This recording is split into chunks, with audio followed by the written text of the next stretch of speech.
التعطيل الذي حصل من حكم المباراة ماوريتسيو مارياني. ها هو كيسيه يتقدم ويسجل 1-0 للميلان، 1-0 للميلان من ركلة جزاء.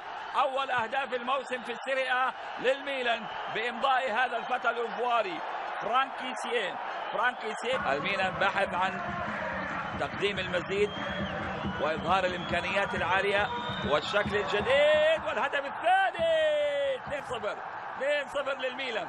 2-0 للميلان. أول هدف لكوتروني، باتريك كوتروني. نعم، باتريك كوتروني اللاعب الجديد ابن 19 سنة يصر عليه فيتشينزو مونتيلا، فهو واحد من البريمافيرا ويتمكن حقيقة من تحقيق الهدف الثاني وأول هدف رسمي له في السيريا لهذا الموسم. أول هدف له طعم مميز.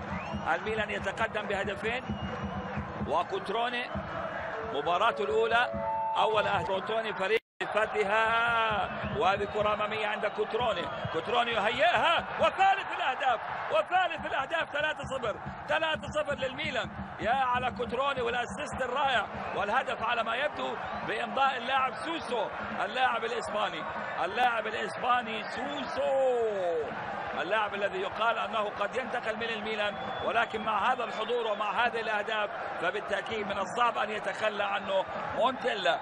خيسوس دي لا توري، هذا هو اسمه، خيسوس دي لا توري.